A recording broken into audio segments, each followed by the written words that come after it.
Hey everyone, how you doing? This is part 17 of my NFL hybrid set build from 1970 through 73. Cards are all from 70, 71, 72, 73. One card of every player that had a card issued. For example, like a guy like Dawson had a card in 70, 71, 72, and 73, but only one card for Len. And if you only had one card, maybe like Joe Dawkins here, then that's it. This is the only card. So, really enjoyed putting this set together. I've had a blast looking at the research behind these guys too, and sharing it with you. And I've had some really nice comments, and I really do appreciate it. So I'm gonna fold this up a little bit here in my binder, and then we're gonna zoom in just a little bit so we can see the cards a little bit better. There we go. And I just really enjoy talking about each one of these guys and their cards. And again, a lot of these I've had since I was since they were brand new when I was a kid, as a matter of fact. So we're going to start off with Joe Dawkins up here, this 1973 card. And he was with the Broncos. Joe's rookie cards are 1971 tops. And he had cards issued from 73 through 76. He was drafted out of Wisconsin, go Badgers, in 1970 with the 249th pick by the Oilers. He played with the Oilers from 70-71, then the Broncos 71-73, the Giants 74-76, and back with the Oilers in 1977. He rushed for over 2,600 yards in his career. He had 13 touchdowns, and he had 145 catches with 3 touchdowns. And he played in 98 games, starting 57. From 1973 to 1975, he started 39 out of the 42 games. Next, we've got Len Dawson. This is 1972. Len was a Hall of Famer in 1987. His rookie card is a 1963 Fleer. He had cards issued from 64 to 73, and then 75 to 76. He didn't have a card in 1974. He was drafted by the Pittsburgh Steelers out of Purdue with the 5th overall pick in 1957. The Purdue Boilermakers, they produced a lot of good quarterbacks. Len Dawson, Bob Greasy, many quarterbacks. Drew Brees, of course. Len was unable to make an impact, and after the Steelers signed Bobby Lane in 58, he was traded to the Browns in 1959. He got released after the 61 season, having completed 21 passes for 2 touchdowns in 5 years. Not a very good start to a career. Wow. 5 years in pro ball, 2 touchdowns and 21 completions. He was signed by the Texans, reuniting him with Hank Stram from his college days at Purdue. Len's career took off. He was AFL MVP in 1962. He won 4 AFL passing titles and was a league all-star 6 times. He was a 3-time AFL champion, a Super Bowl IV winner, and the Super Bowl IV MVP. He was NFL Man of the Year in 1973. He was named to the AFL all-time team. He led the league numerous times in quarterback stats. So many of them, we'd be here for a couple of hours if we talked about all of his league leading stats. He retired in May of 1976, making the 1975 season his final year. He was inducted in the Chiefs Hall of Fame in 79, the Pro Football Hall of Fame in 87, and his number 16 is retired by the Kansas City Chiefs. He suited up in 211 games, starting 159. This is really where he really made hay, though. He had a record of 94-57 and 8 ties, and a lot of those losses were early in his career. He had 239 touchdowns and 183 interceptions, threw for over 283 yards. He had 1,200 yards rushing and 9 touchdowns, and he was a very good TV and radio broadcaster. Len Dawson died in August of 2022, and I really always liked that card. That was a childhood card, as a matter of fact. Len Dawson, just a great quarterback.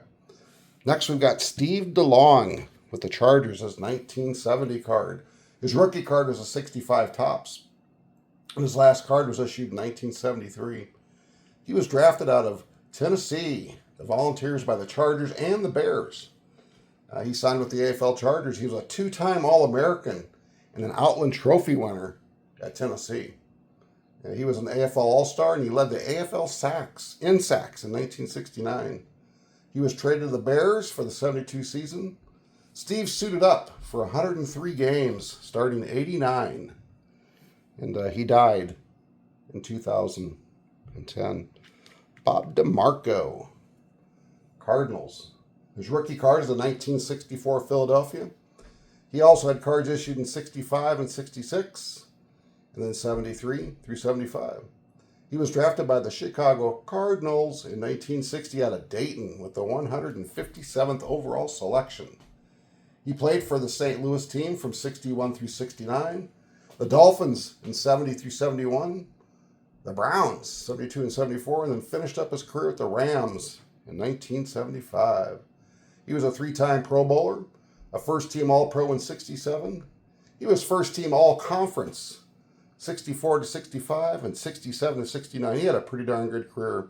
He was traded to the Steelers after a dispute with the Cardinals owner. Back then, boy, the owners, they had their players tied up. And he had a dispute. They traded him to the Steelers. The Steelers then traded him to the Dolphins. And he played in Super Bowl 6 with the Dolphins. So pretty worked out good for Bob. He got away from the Cardinals, ended up with the Dolphins. And he played in the Dolphins-Chiefs playoff game, the longest game ever played. I remember that game. I was a kid. I can remember watching that game. Bob, then he got traded to the Browns in 72. And he started 27 games between 72 and 74. He got traded to the Rams, and he didn't start any games. He retired after the 75 season. Bob suited up for 185 games, starting 163. So Bob DeMarco had a pretty darn decent career. Tom Dempsey. That's a card that I had when I was a kid. He's in the Saints Hall of Fame. Tom's rookie card is in 1970, and he had cards issued from 71 to 76, and then 79. Tom was undrafted out of the powerhouse college of Palomar in California, and he was signed by the Saints in 1969. He played for the Saints from 69 to 70, the Eagles 71 to 74, the Rams 75 to 76, the Oilers in 77, and the Bills 78 and 79. He was a Pro Bowl selection and an All-Pro in 1969. Of course, Tom Dempsey, he's remembered for kicking that 63-yard field goal in 1970. That record stood for 43 years. Man, what a long time. He was born with no toes on his right foot or fingers on his right hand. And so he wore the famous boot shoe. And he was a good kicker. Tom was inducted in the Saints Hall of Fame. He died of COVID in April of 2020. Austin Denny, his rookie card and his only card. He was drafted by the Cowboys in 1966 with the 160th pick. In 1967, he became a starter for the Bears. His best season was 1968. He had 23 receptions and 2 touchdowns. He got released in 1970, got picked up by the Bills. Obviously, he's with the Bills, but wearing the Bears jersey. I mention all the time that really confused me as a kid. He was a starter that year, and then he got released in 1971. He had a short career. He played in 50 games, but he started 46 games. Austin Denny. John Didion. This is his rookie card. He also had cards issued in 74 and 75. He was drafted by the Redskins out of Oregon State in 1969 with the 173rd pick. He was a unanimous All-American in 1968, the second-team All-American in 1967. So he had a pretty good college career. He played for the Redskins from 69 to 70, got traded to the Saints for Billy Kilmer in 1971. He played for the Saints from 71 to 74. He suited up in 80 games, starting 56. He started every game with the New Orleans Saints. Dan Dierdorf, rookie card, Hall of Famer, 1996. He had cards issued from the 73 to 81 and 83. He was drafted out of Michigan in 1971, the second overall pick by the Cardinals. He was a consensus All-American in 1970. He was Offensive Lineman of the Year in 76 and 78 in the NFL. Pro Bowl selection 6 times, All-Pro 5 times, and was named to the 1970s All-Decade Team. Dan suited up in 160 games, starting 150, and he was just a great physical, smart, and quick offensive lineman. Hewritt Dixon, The Raiders. This is his last card. His rookie cards are 1965 Topps. And he had cards issued in 68, 69, and 71. He was drafted by the Broncos in 1963 with the 60th pick.